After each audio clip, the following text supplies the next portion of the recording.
जय हिंद प्यारे बच्चों, कैसे हैं आप सभी। उम्मीद करते हैं एकदम अच्छे होंगे, मस्त होंगे, जबरदस्त होंगे। प्यारे बच्चों, एक बार आपका फिर से स्वागत करते हैं आपके अपने परिवार ज्ञान लोक बलिया में।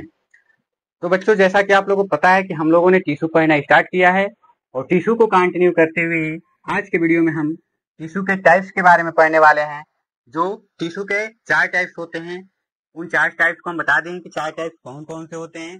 उन 4 टाइप्स में हमारा आ जाता है simple epithelial tissue, connective tissue, muscular tissue, nervous tissue. ये 4 टिश्यू के टाइप्स है, प्रकार हैं।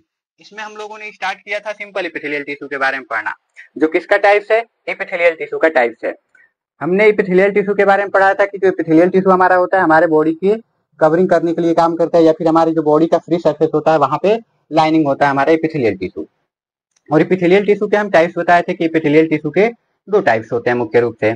एक होता है हमारा सिंपल एपिथेलियल टिश्यू और एक होता है compound epithelial tissue. Simple epithelial tissue हमारे बॉडी में जहां पे फिल्ट्रेशन, डिफ्यूजन, एब्जॉर्प्शन, सिक्रीशन इन सब की आवश्यकता होती है वहां पे सिंपल एपिथेलियल टिश्यू पाया जाता है। जबकि हमारे बॉडी में जहां पे बॉडी को प्रोटेक्शन की आवश्यकता होती है वहां पे कंपाउंड एपिथेलियम पाया जाता है। या सिंपल भाषा में हम कहें जहां पे हमारी बॉडी के टिश्यू बहुत ज्यादा फ्रिक्शन होते हैं तो वहां पे कौन सा एपिथेलियल टिश्यू पाया जाता है, कंपाउंड एपिथेलियल टिश्यू पाया जाता है। इनके स्ट्रक्चर के बारे में हम बताए थे कि सिंपल एपिथेलियल टिश्यू कैसा होता है, सिंगल सेल की लेयर होती है। सिंपल एपिथेलियल टिश्यू कैसी होती है, सिंगल सेल की लेयर होती है। जबकि कंपाउंड एपिथेलियल टिश्यू कैसा होता है, मल्टीपल सेल की लेयर होती है। ठीक है, तो चलिए इसी को हम आगे कंटिन्यू करते हैं। देखिए, टिश्यू के हमने 4 टाइप्स बताए थे और इसमें एक हमारा जो टिश्यू हम लोग पढ़ना स्टार्ट किए थे वो हमारा कौन सा टिश्यू था, एपिथेलियल टिश्यू था। कौन था, एपिथेलियल टिश्यू था। यानी टिश्यू में हम लोग पढ़ रहे हैं किसको, एपिथेलियल टिश्यू को। एपिथेलियल टिश्यू को पढ़ रहे हैं, एपिथेलियल टिश्यू। यानी इसे हिंदी में हम क्या बोलते हैं, उपकला उत्तक। क्या बोलते हैं हिंदी में, उपकला उत्तक। उपकला उत्तक, ये हमारा क्या है, उपकला उत्तक। और टिश्यू को हिंदी में हम उत्तक ही बोलते हैं। ठीक है, तो एपिथेलियल टिश्यू को हिंदी में हम क्या बोले हैं, उपकला उत्तक। अब उपकला उत्तक के हम टाइप्स बताए थे कि उपकला उत्तक 2 टाइप्स के होते हैं। एक है हम लोग का SET, शॉर्ट में हम इसे बोलते हैं SET यानी सिंपल एपिथेलियल टिश्यू। और दूसरा था हमारा CET, compound epithelial tissue. CET, compound epithelial tissue. ये 2 टिश्यू के यानी एपिथेलियल टिश्यू के टाइप्स हैं। इनके बारे में, एपिथेलियल टिश्यू के बारे में डिटेल बता चुके हैं, इसके बारे में बता चुके हैं, बस आपको एक थोड़ा सा हम रिवीजन करा दे रहे हैं। ठीक है, जो सिंपल एपिथेलियल टिश्यू थी ये कैसी थी, सिंगल सेल की लेयर थी। यानी ये जो बेसमेंट मेम्ब्रेन है इसकी, इस बेसमेंट मेम्ब्रेन पे ऐसे सिंगल सेल की लेयर पाई जाती है, किसमें, सिंपल एपिथेलियल टिश्यू में। ठीक है, जबकि जो हमारा कंपाउंड एपिथेलियल टिश्यू था, कंपाउंड एपिथेलियल में जो हमारा बेसमेंट मेम्ब्रेन होता है, बेसमेंट मेम्ब्रेन पे जो सेल की लेयर होती है वो कैसी होती है, मल्टीपल होती है। यानी ये सेल की एक लेयर हो गई। ठीक है, अब इसके ऊपर एक और सेल की लेयर हो जाती है ऐसी। ठीक है, तो इसे हम कह देते हैं कि ये कैसी लेयर है, मल्टीपल लेयर है। यानी सेल की उस पे कितनी लेयर है, कई सारी लेयर है, इसलिए इसे हम क्या कहते हैं, कंपाउंड। सिंपल एपिथेलियम कहाँ पाया जाता है हमारे बॉडी में, हमारे बॉडी में जहाँ पे filtration, diffusion, secretion, absorption in सब चीजों का काम होता है वहां पे सिंपल एपिथेलियम पाया जाता है। कंपाउंड एपिथेलियम जहाँ बॉडी में प्रोटेक्शन की आवश्यकता होती है, रक्षा की आवश्यकता होती है, वहां पे कंपाउंड एपिथेलियम पाया जाता है।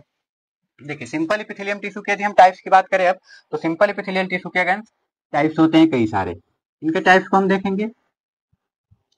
देखिए, पहला इसका टाइप हो जाता है हमारा सिंपल एपिथेलियल टिश्यू का, इसे हम बोलते हैं स्क्वायमस एपिथेलियल टिश्यू। क्या बोलेंगे, squamous epithelial tissue. Squamous epithelial tissue बोलेंगे इसे, क्या बोलेंगे, स्क्वायमस एपिथेलियल टिश्यू। पहला टाइप हो गया epithelial tissue, squamous epithelial tissue, पहला टाइप। दूसरा टाइप इसका हो जाता है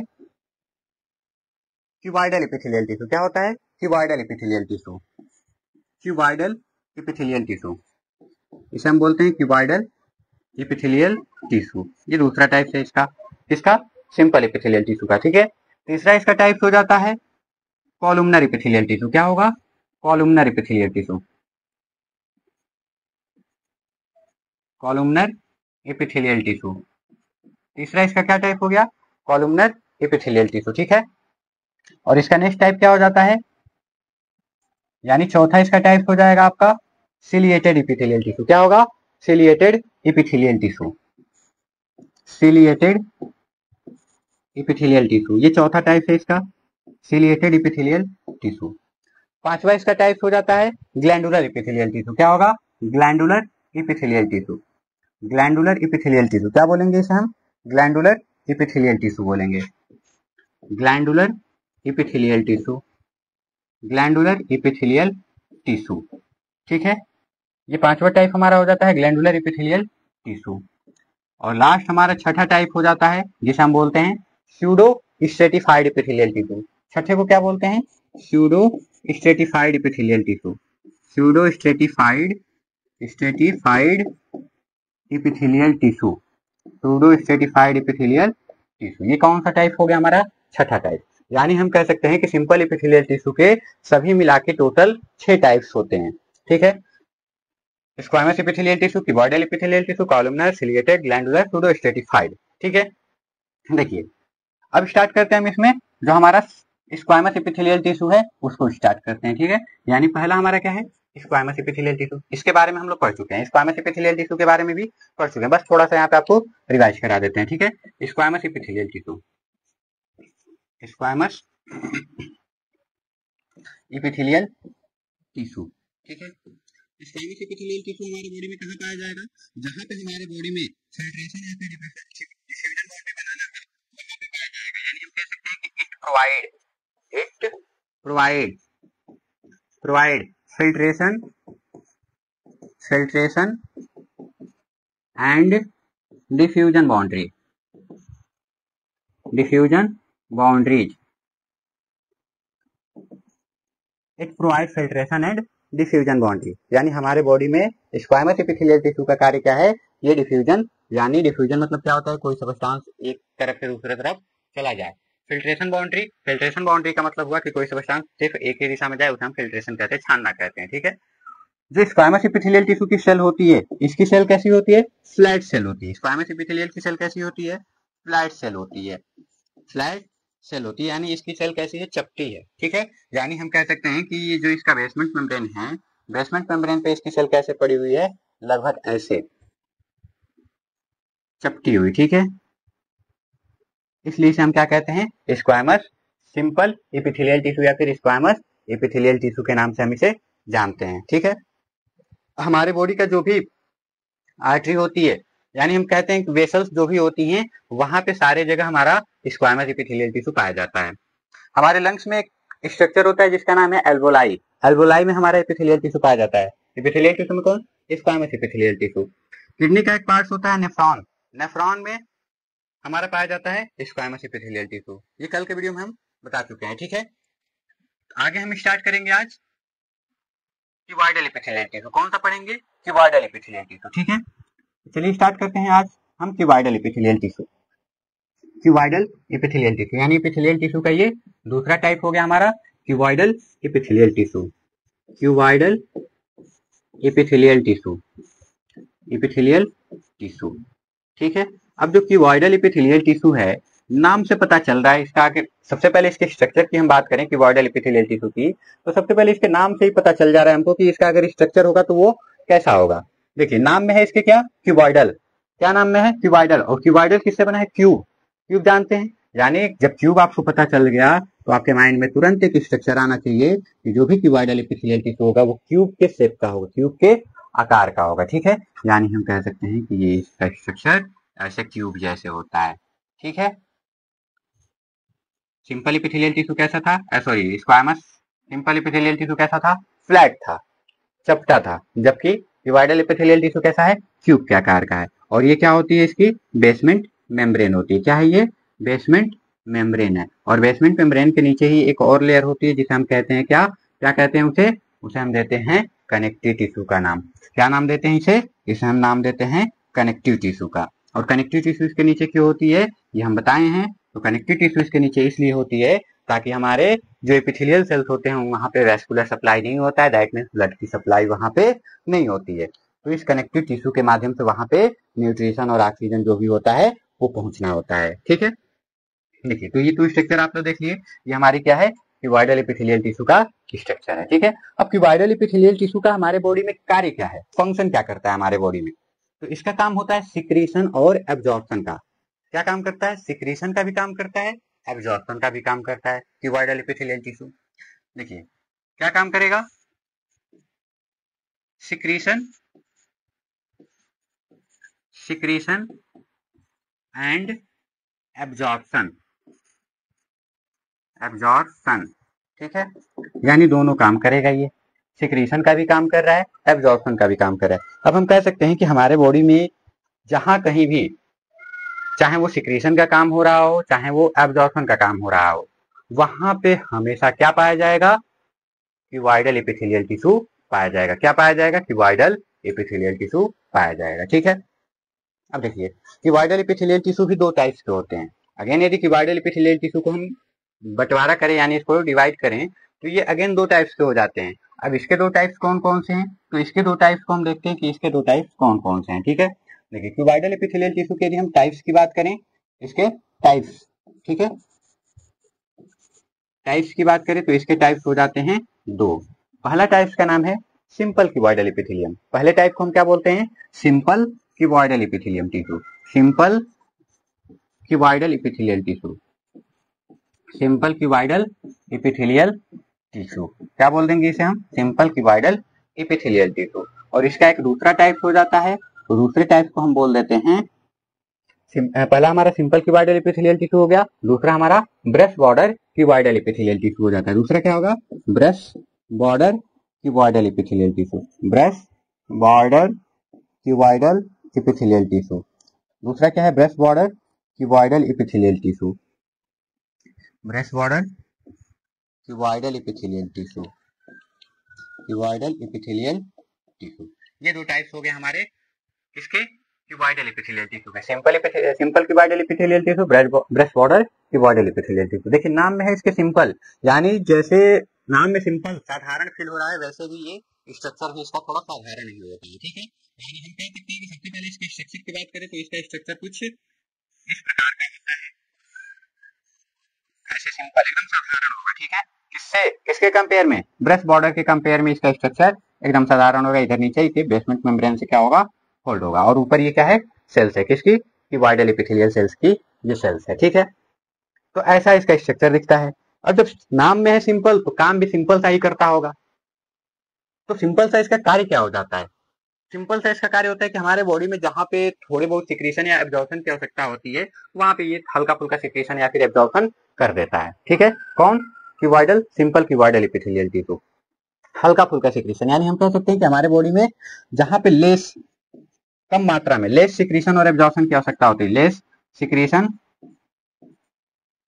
सिक्रीशन एंड एब्जॉर्प्शन की आवश्यकता होती है, वहां पे क्या पाया जाएगा, हमारा कौन, सिंपल क्यूबॉइडल एपिथेलियल टिश्यू। कौन पाया जाएगा, सिंपल क्यूबॉइडल एपिथेलियल टिश्यू, ठीक है।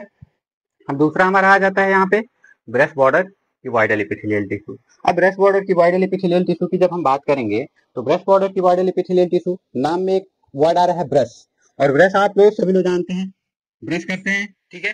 तो वही ब्रश वाले जैसा स्ट्रक्चर होता है, लगभग मान लीजिए ये brush border cuboidal epithelial tissue का, इसका स्ट्रक्चर हम देखते हैं।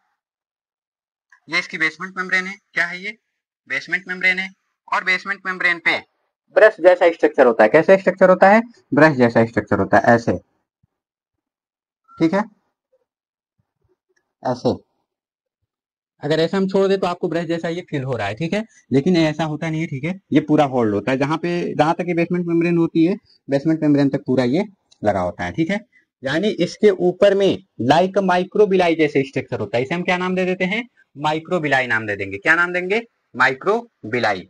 ये जो ऐसा स्ट्रक्चर है आपको ब्रश जैसा, इसे हम क्या कह सकते हैं, माइक्रोबिलाई। ये क्या है, माइक्रोबिलाई है, माइक्रोबिलाई। बट आपको पता है कि माइक्रोबिलाई क्या करते हैं, मूव करते हैं। बट ये माइक्रोबिलाई ऐसा है जो मूव नहीं करता है, क्या करता है, मूव नहीं करता है। यानी ये माइक्रोबिलाई डू नॉट मूव, क्या, डू नॉट मूव, ये मूव करने वाला माइक्रोबिलाई नहीं है, ठीक है। माइक्रोबिलाई तो है, लेकिन ये मूव करने वाला माइक्रोबिलाई नहीं है, ठीक है। अब ये जो ब्रश बॉर्डर जैसे स्ट्रक्चर लिया बैठा है, इसका बहुत ज्यादा इंपॉर्टेंट रोल हो जाता है, क्योंकि ये थोड़ा उठा हुआ पोर्शन है, चीजों को दूर दूर से खींच के लेके आता है, ठीक है। यानी हम कहें तो ये सिंपल क्यूबॉइडल एपिथेलियल टिश्यू के कंपेयर में बहुत ज्यादा सिक्रीशन और एब्जॉर्प्शन करता है। सिंपल क्यूबॉइडल एपिथेलियल टिश्यू के कंपेयर में बहुत ज्यादा सिक्रीशन और एब्जॉर्प्शन करता है कौन, brush border cuboidal epithelial tissue. कौन, brush border cuboidal epithelial tissue. यानी हम कह सकते हैं कि ये क्या करता है, मोर सिक्रीशन एंड एब्जॉर्प्शन। क्या करेगा, मोर सिक्रीशन एंड एब्जॉर्प्शन। यानी हमारे बॉडी में जहां पे बहुत ज्यादा सिक्रीशन और एब्जॉर्प्शन की आवश्यकता होगी, वहां पे क्या पाया जाएगा, breast border cuboidal epithelial tissue पाया जाएगा। ठीक है, अब देखिए इसका हम आपको एक फिगर के माध्यम से समझाते हैं कि कहाँ पे कौन सा एपिथेलियल टिश्यू पाया जाता है। ठीक है, देखिए इतना चीज तो जो आपको यहाँ पे हम बताए हैं वो सब समझ में आ गया होगा। अब इसका हम फिगर देखते हैं। फिगर एक कल हम आपको फिगर बनाए थे, वही वाला फिगर आज भी बनाएंगे हम। ठीक है, देखिए हमने एक फिगर बनाया था कि ये हमारा एल्वोलाई है। क्या है ये, एल्वोलाई है, एल्वोलाई। और एल्वोलाई किसका पार्ट्स है, ये पार्ट्स है हमारे लंग्स का। किसका पार्ट्स है, लंग्स का। यानी लंग्स में पाया जाता है हमारा alveoli, like balloon like structure होता है एल्वोलाई। ठीक है, एल्वोलाई में जो इसकी अंदर के कवरिंग होती है वो एक सेल से लाइन होती है। उस सेल का नाम क्या होता है, उस सेल को हम बोलते हैं स्क्वामस इपिथेलियल सेल्स। क्या बोलते हैं, स्क्वामस इपिथेलियल सेल। ठीक है, यहाँ पे हमेशा स्क्वामस इपिथेलियल सेल्स पाया जाता है। ये एल्वोलाई ऑक्सीजन का ट्रांसपोर्टेशन करती है, मतलब ऑक्सीजन यहाँ से बाहर निकलती है और बाहर जाती है, मतलब वो कहाँ जाती है, हमारी वेसल्स में जाती है। किस में जाती है, हमारी वेसल्स में जाती है। ठीक है, और वेसल्स में जाती है तो वेसल्स भी जो होती है वो भी हमारे स्क्वामस इपिथेलियल सेल से ही लाइन होती है। किससे लाइन होती है, ये भी स्क्वामस इपिथेलियल सेल से ही लाइन होती है। किससे लाइन होंगी, स्क्वामस इपिथेलियल सेल से ही लाइन होगी। ठीक है, ये स्क्वामस इपिथेलियल सेल हो गया। अब आपको पता है कि यहाँ से हमारा कार्बन डाइऑक्साइड एल्वोलाई में चला जाता है और एल्वोलाई से ऑक्सीजन हमारे ब्लड में आ जाता है, इधर से ऑक्सीजन ब्लड में चला जाता है। तो ये तो हमारे स्क्वामस इपिथेलियल सेल का टाइप हो गया। यहीं पे जब हम आगे बढ़ेंगे तो इसमें हमारा कुछ न्यूट्रिशन भी आता है, भोजन भी आता है। ये तो हमारे टोटल जो भी वेस्कुलर सप्लाई मतलब वेसल्स होती हैं सब में हमेशा स्क्वामस इपिथेलियल सेल्स ही पाया जाता है। ठीक है, एक जहां पे अब हमारे बॉडी में फिल्ट्रेशन की आवश्यकता हो जाती है, वहां पे फिल्ट्रेशन के लिए हमारा कौन सा कार्य करता है, तो कार्य करता है फिल्ट्रेशन के लिए हमारा किडनी। कौन सा कार्य करता है, किडनी। और किडनी का एक पार्ट होता है नेफ्रॉन। कौन सा पार्ट होता है किडनी का, नेफ्रॉन। क्या बोलते हैं हम उसे, नेफ्रॉन बोलते हैं। ठीक है, और नेफ्रॉन का स्ट्रक्चर लगभग ऐसा होता है, ये हमारा नेफ्रॉन हो गया। नेफ्रॉन का स्ट्रक्चर आपको ऐसा देखने के लिए मिल जाएगा। ये किसका पार्ट है, हमारे किडनी का पार्ट है। ठीक है, इधर से ऐसे भी होता है ये, और इसमें हमारे कुछ स्ट्रक्चर पाए जाते हैं। स्ट्रक्चर में मतलब हम कह सकते हैं कि इसमें हमारे कुछ स्पेशल प्रकार के सेल पाए जाते हैं। ठीक है, अब यहाँ पे हमको आपको बता चुके हैं कि यहाँ पे तो हमारे स्क्वामस इपिथेलियल सेल्स पाया जाता है। कौन सा सेल्स पाया जाता है, स्क्वामस इपिथेलियल सेल्स पाया जाता है। और इसे हम कहते हैं वोमन कैप्सूल्स। क्या बोल देते हैं इसे, इसे हम बोल देते हैं वोमन कैप्सूल। वोमन कैप्सूल, इसे हम वोमन कैप्सूल का नाम दे दिए थे। ठीक है, इसे हम बोल दिए थे पीसीटी। ये हमारा क्या हो गया था, पीसीटी। और इसे हम नाम दे दिए थे डीसीटी। क्या नाम दिए थे इसे, डीसीटी का नाम दिए थे। ठीक है, देखिए अब आपको पता है कि हमारे बॉडी में सिक्रीशन और एब्जॉर्प्शन, जैसे हम भोजन माउथ में लेते हैं वहीं से सिक्रीशन और एब्जॉर्प्शन स्टार्ट हो जाता है। यानी हमारे माउथ में ही कुछ चीजें क्या होती हैं, सिक्रीट होती हैं, कुछ चीज एब्जॉर्ब होती है, यानी कोई चीज छोड़ी जाती है वहां से और कोई चीज अवशोषित की जाती है। ठीक है, तो अगर सिक्रीशन और एब्जॉर्प्शन की हम बात करें तो हमारे लार जो है उनका क्या हो रहा है, सिक्रीशन हो रहा है। ठीक है, जो हमारे माउथ में कुछ चीजें का एब्जॉर्प्शन भी होता है। जैसे हम नीचे पहुंचते हैं स्टमक में हमारी कोई चीजों का एब्जॉर्प्शन होता है, स्टमक से जैसे नीचे हम पहुंचते हैं इंटेस्टाइन में कुछ चीजों का एब्जॉर्प्शन होता है, फिर वहां पे सिक्रीशन। ऐसा नहीं होता है कि मतलब बस एब्जॉर्प्शन होता है, स्टमक में हमारा सिक्रीशन भी होता है, एब्जॉर्प्शन भी होता है, दोनों काम होता है। ठीक है, इंटेस्टाइन में भी हमारा सिक्रीशन होता है, और वहां से जब भी हमारा कुछ मतलब ब्लड में जो बचा कुचा रहता है उसको फिल्ट्रेट करने के लिए फिर हमारा कहाँ जाता है वो प्रोडक्ट, किडनी के पास जाता है। तो किडनी में भी कुछ चीजें सिक्रीट और एब्जॉर्ब की जाती है। ठीक है, तो यही उसका हम फिगर यहाँ पे बनाएंगे कि हाँ हमारा नेफ्रॉन है, और नेफ्रॉन में आपको पता है कि यहाँ पे जो हमारा ब्लड आया, ब्लड को फिल्टर किया जाता है, और ब्लड को फिल्टर करते टाइम यहाँ से कोई चीजें बच के इधर निकल जाती है। ठीक है, यानी जब ब्लड को फिल्टर किया जाता है तो इसमें जो अच्छा चीज होता है, यानी हम कहें गुड थिंग्स जो हमारे बॉडी के लिए यूजफुल होते हैं, वो गुड थिंग्स यहाँ से बह के इधर भी चले जाते हैं। अब जब इधर आते हैं तो हमारा बॉडी है, किसी चीज को जो उसके लिए अच्छा है बाहर जाने नहीं देता है, जो वेस्ट होता है उसको बाहर जाने देता है, उसको नहीं रोकता है, कहते हैं तुम मतलब आजाद हो, तुम जा सकते हो, ठीक है। लेकिन अच्छे चीजों को ये जाने नहीं देगा, किसी भी कीमत में नहीं जाने देगा, ठीक है। देखिए कैसे नहीं जाने देता है, यहाँ पे एक टिश्यू होता है जिसे हम बोलते हैं क्यूबॉइडल एपिथेलियल टिश्यू। क्या बोलते हैं उसे? Cuboidal epithelial tissue. यहाँ पे क्यूबॉइडल यानी क्यूब शेप का एपिथेलियल टिश्यू पाया जाता है, ऐसे क्यूबॉइडल एपिथेलियल टिश्यू इसे हम बोल सकते हैं। ये क्यूब शेप का होता है, ये पूरा इधर लाइन होता है पीसीटी और डीसीटी में, ठीक है। पीसीटी और डीसीटी में पूरा लाइन होता है क्यूबॉइडल एपिथेलियल टिश्यू। ये लूप ऑफ हेनले इसे बोलते हैं। लूप ऑफ हेनले में हमारा वो स्क्वायमस एपिथेलियल टिश्यू आ जाता है, ठीक है। इधर भी पूरा हमारा डीसीटी में क्या होता है? क्यूबॉइडल एपिथेलियल टिश्यू होता है डीसीटी में भी, ठीक है। क्या बोलते हैं इसे हम? क्यूबॉइडल एपिथेलियल टिश्यू बोलते हैं। हमने कहा आपको कि हमारी बॉडी कोई भी अच्छी चीज को बाहर नहीं जाने देती, उसको पकड़ पकड़ के लेके आती है। अब देखिए क्या होता है कि यहाँ से जो बचते बचाते यानी इस वोमन कैप्सूल को धोखा देते हुए आगे की तरफ चले आते हैं, तो ये कहता है कि आगे आओ, हम यहाँ पे हैं, ठीक है। तो जैसे ही वो अच्छी चीजें आती हैं जो हमारे बॉडी के लिए अच्छी हैं, वो अच्छी चीजें जैसे पीसीटी में आती हैं, पीसीटी फिर उनको पकड़ लेता है, ठीक है। अब जैसे पीसीटी कुछ चीजों को पकड़ता है, तब तक कुछ चीजें और आगे निकल जाती हैं, ठीक है। अब जब आगे निकल जाती है पीसीटी, तो ये जो जिन चीजों को पकड़ा है पीसीटी, उन चीजों को वापस यहाँ पे क्या होती है? हमारी वेसल्स होती हैं। वापस यहाँ से हमारी वेसल्स गई हुई होती हैं, तो ये वेसल्स में वापस उन चीजों को क्या करता है? रिटर्न कर देता है, डाल देता है वापस, ठीक है। जो भी अच्छी चीजें इसने एब्जॉर्ब किया, उन अच्छी चीजों को वापस रिटर्न किस में कर दिया? हमारे ब्लड वेसल्स में कर दिया। और यहाँ से जो बच के भागी थी आगे, उनको क्या करता है? डीसीटी बुलाता है कि आओ हम भी हैं यहाँ पे तुम्हारे स्वागत के लिए, ठीक है। तो जैसे ये डीसीटी के पास आते हैं, डीसीटी भी उनको पकड़ लेता है और पकड़ के डाल देता है किसमें? ब्लड वेसल्स में। यहाँ पे फिर ये ब्लड वेसल्स में क्या करेगा? उनको डाल देगा, कौन? डीसीटी, ठीक है। यानी इस तरह से हमारा जो क्यूबॉइडल एपिथेलियल टिश्यू है वो सिक्रीशन और एब्जॉर्प्शन का रोल प्ले करता है, ठीक है। यहाँ पे ये आपका स्क्वायमस एपिथेलियल सेल हो जाता है, ये स्क्वायमस एपिथेलियल, इसमें स्क्वायमस एपिथेलियल, इसमें स्क्वायमस एपिथेलियल, और यहाँ लूप ऑफ हेनले में भी स्क्वायमस एपिथेलियल। लेकिन पीसीटी और डीसीटी में हमारा क्यूबॉइडल एपिथेलियल सेल पाया जाता है। और इसके साथ जो हमारा किडनी कह रहे हैं, इंटेस्टाइन होता है, इंटेस्टाइन में भी सिक्रीशन और एब्जॉर्प्शन होता है, लेकिन वहां पे दूसरे प्रकार के जो सिक्रीशन और एब्जॉर्प्शन करने वाले सेल होते हैं, वो दूसरे प्रकार के पाए जाते हैं, ठीक है। तो उनको हम देखेंगे नेक्स्ट वीडियो में, ठीक है। तो यहाँ जो भी आपको बताए हैं, उम्मीद करते हैं जो भी चीजें यहाँ पे हम बताए होंगे वो एकदम आपको अच्छे से समझ में आई होगी। यदि आपको कोई चीज यहाँ पे नहीं समझ में आती या फिर कोई चीज कंफ्यूजन रहता है हमारे बताने में, आपको मतलब कंफ्यूजन हो रहा है, तो आप उसे कमेंट बॉक्स में कमेंट कर दिया करिए। जब नेक्स्ट वीडियो में हम आते हैं तो वहाँ पे आपका वो जो भी डाउट होगा उसे क्लियर करा देंगे, ठीक है। तो अगर आपको ये वीडियो अच्छी लगी होगी तो प्लीज लाइक करिएगा, कमेंट्स करिएगा, शेयर करिएगा अपने फ्रेंड्स को, ताकि वो भी इस वीडियो का लाभ उठा सके। तो मिलते हैं एक नेक्स्ट वीडियो में नए से टॉपिक के साथ, तब तक आपका दिन शुभ हो, मंगलमय हो। धन्यवाद।